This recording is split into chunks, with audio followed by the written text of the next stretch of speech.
Bonjour Finlay.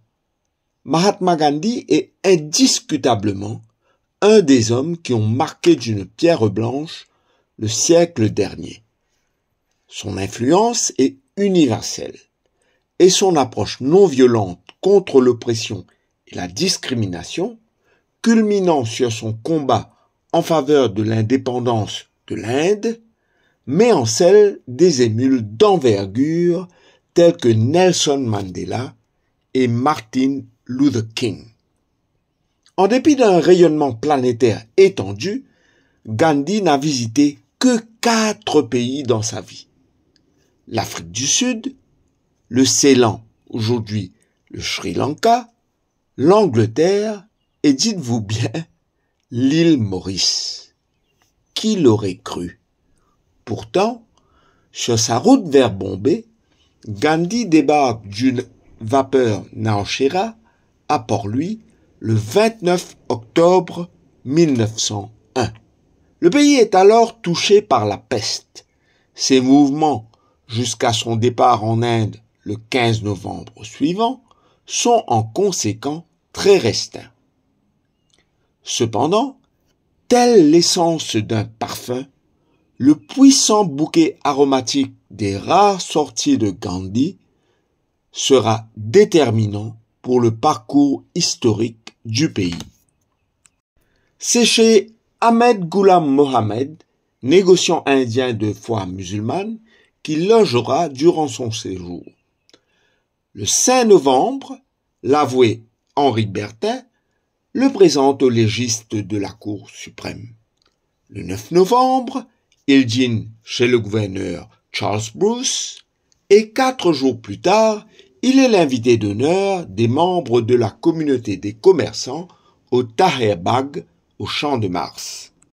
Là-bas, il prononce un discours pertinent, réclamant un engagement politique plus entreprenant chez les Indiens, en soulignant également qu'il est urgent qu'ils s'intéressent à l'éducation de leurs enfants. Ces propos rapportés dans la presse locale donneront un coup de fouet à une prise de conscience et éventuellement au progrès social de cette tranche majoritaire de la population. Comme Gandhi est aussi bien dans l'action que dans la réflexion, il va joindre le geste à la parole en faisant venir ici son ami Manilal Doctor, éminent avocat indien qui va œuvrer considérablement pour la défense des travailleurs indiens devant la justice. Souvent, il va démontrer avec conviction la disproportion de la sévérité des sanctions contre ces derniers, comme le cas du Double Cut System, un supplice pernicieuse où le travailleur perdait 2 jours de salaire pour 1 jour d'absence. Il mettra aussi l'accent sur la valorisation identitaire de la communauté. En tant qu'avocat, il gagnera par exemple gain de cause auprès du gouverneur pour avoir refusé de se décoiffer de son turban, qui est le signe distinctif de son identité, et ce lorsqu'il plaidait en cour. Les 3 années passées à Maurice, de 1907 à 1910, seront fructueuses à la communauté et au pays. Comme par coïncidence, c'est en octobre qu'il rentre chez nous, tout comme Mahatma Gandhi. Suite à la visite de Gandhi et de son émissaire Manilal Doctor, plusieurs autres événements et personnalités vont contribuer à amplifier la consolidation de la prise de conscience des travailleurs indiens en vue de la réclamation de meilleures conditions. Ce mouvement dépassera le cadre communautaire pour s'inscrire dans celui de la colonie tout entière vers son indépendance du Royaume-Uni. Toutefois, Gandhi sera en toile de fond, que ce soit par ses méthodes non violentes